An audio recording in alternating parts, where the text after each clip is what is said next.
Hi everyone, I'm the plant propagator and welcome to my channel. If you want to see more videos from me, it would help me out if you could click on like, share, and subscribe to my channel if you're not already a subscriber.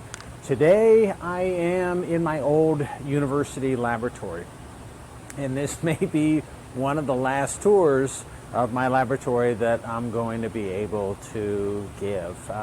I'm pretty much cleaning out the space. There's still a lot of nice equipment in here, and the facilities are pretty good, but they're going to be bringing somebody new into this laboratory, and they're probably not going to do the same thing that I started doing 35 years ago. So I would imagine that this lab is soon going to be remodeled and made into something nice and new for a new person that comes on board. Anyway, what I want to do is show you the laboratory is still nice. I think there are some nice features to it, and I want to share some of those with you.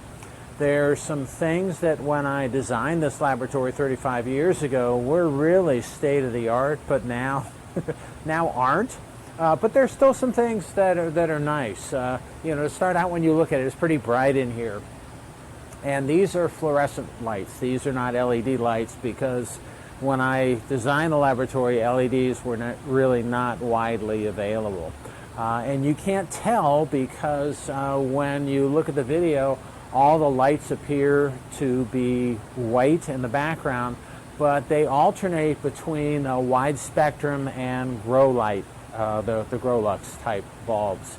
So there's actually a little bit of a purplish glow to the lights behind me, and I designed it this way 35 years ago before that was really the trendy thing to do.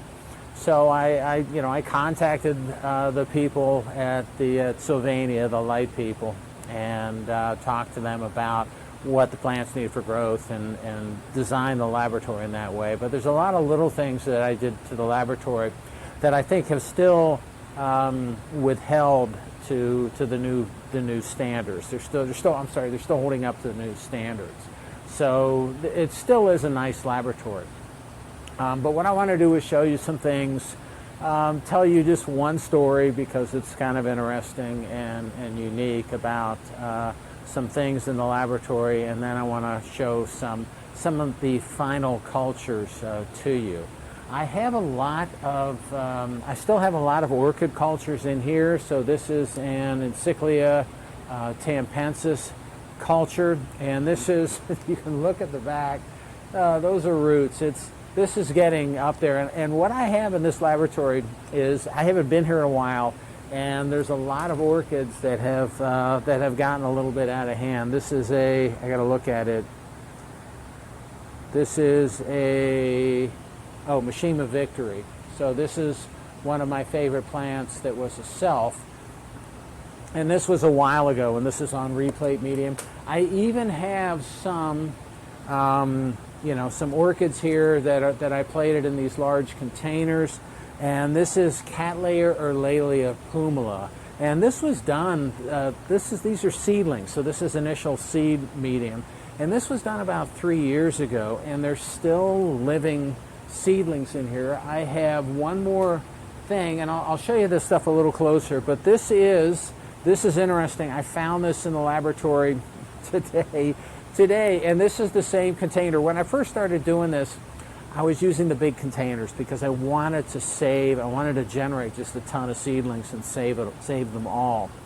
But it's mostly dead, but you can't tell because the top of the containers are polypropylene, and they're not quite transparent there, but you can see through them. I opened up the container and looked in there, and this is actually Lorien Paradise. So this is a self that I made. These seedlings have been in here for 3 years, for almost 3 years, and this is the plant that I showed you in one of my previous videos that has already bloomed in the greenhouses here. These are some of the remnant seedlings.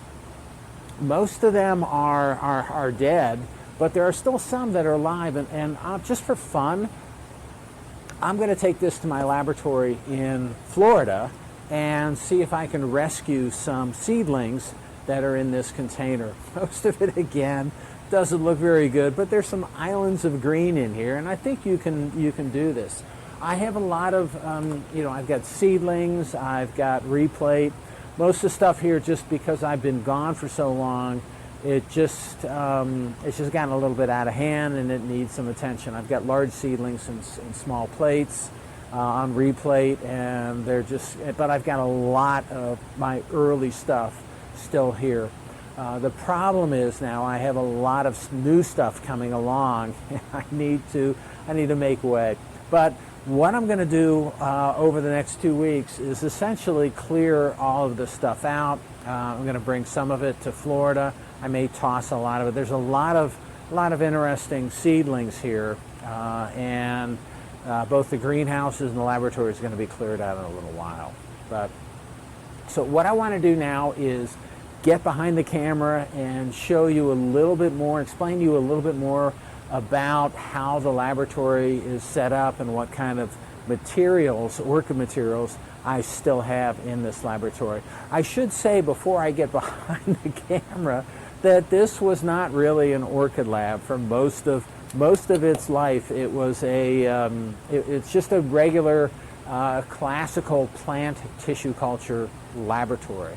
And most of the work that I did in this laboratory, the history behind this place is it's mostly, I worked with soybeans, but I've also worked with corn, rice, wheat, sunflower, and those are the main plants that I grew in the laboratory. I worked in the area of propagation initially, so I generated lots of plants through embryos in this laboratory, and then I did a lot of gene manipulation in this laboratory as well. So the orchid work that now is one of the few things. I think there might be some grape left in the laboratory. I worked on grape also. But most of what's in this laboratory now is orchid that wasn't here before, and like I said, most of that's going to be cleared out very soon. Orchids tend to be more tolerant of abuse in the laboratory. They can handle not being maintained or subcultured for a while. Similar to the plants, they just can be ignored for the longest time, and they'll do fine. And I'm finding that's the same thing that happens in flasks and dishes and things in culture. So after that detour, what I want to do is get behind the camera and show you some of the things in the laboratory and explain to you a little bit more about how this laboratory is designed and the history behind it. So, okay, let's take a look.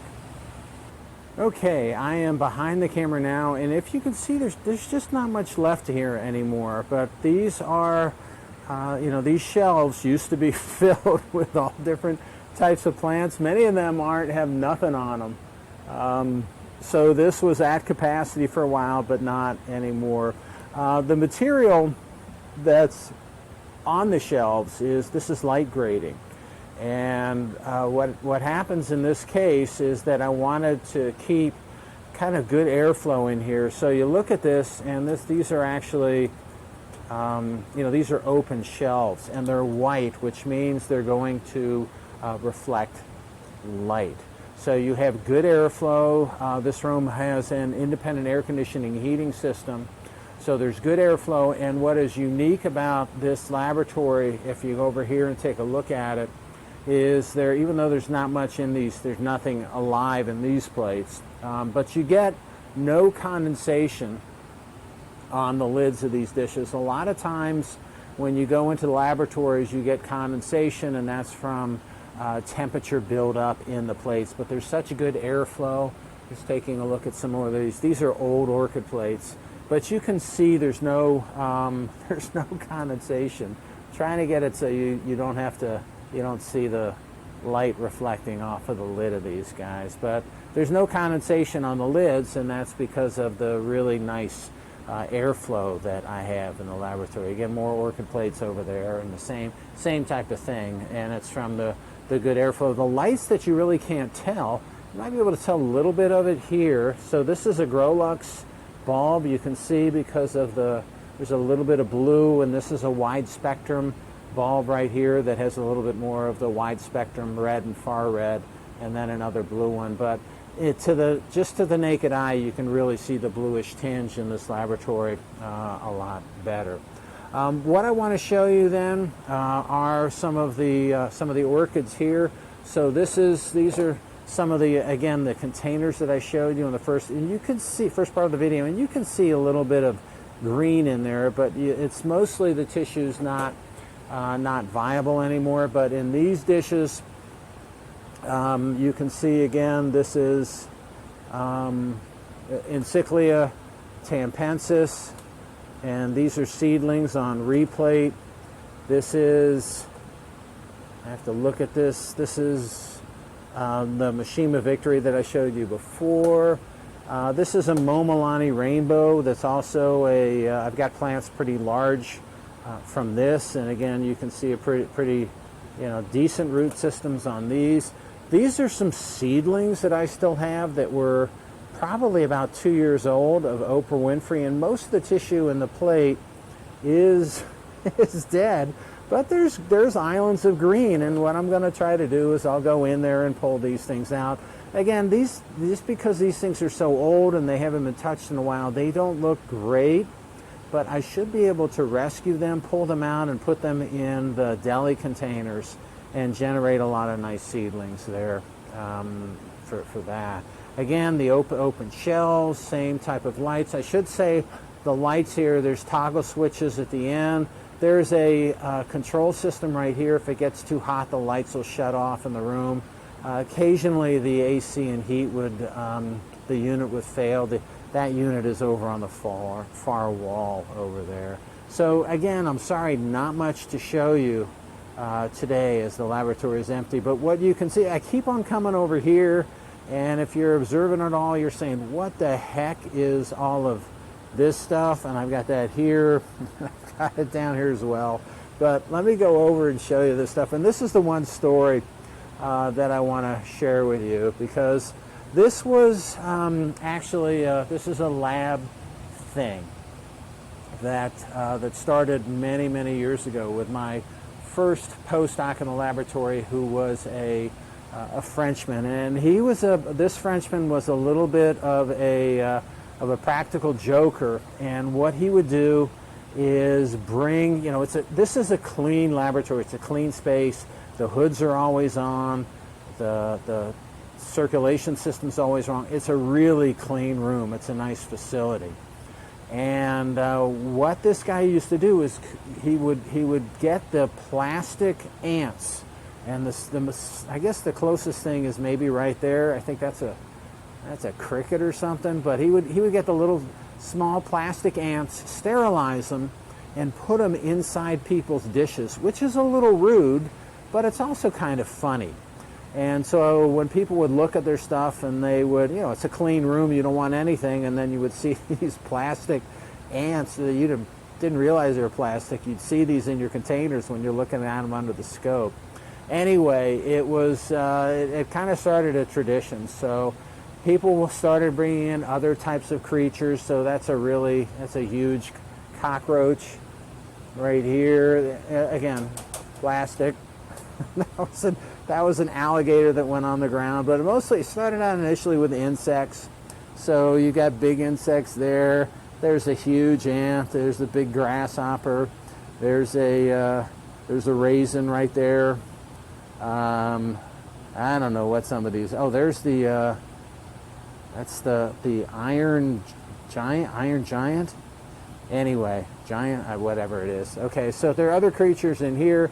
This evolved over time to include insects, and then we started getting some lizards and they're mammals and sea creatures, and we started getting humans, and then we started getting superhumans and all types of things. And there's SpongeBob. There's just a whole series of different creatures that people would bring in the lab when they would go on trips, or when they would go to meetings, or just that they would bring in and their kids got bored with or something. So people brought, and then what would happen is people would put together fight scenes between these different creatures. So you've got the Hulk is sitting on top of some kind of lizard who's eating another lizard, and here's a gator or a lizard eating a rat, small rat or mouse.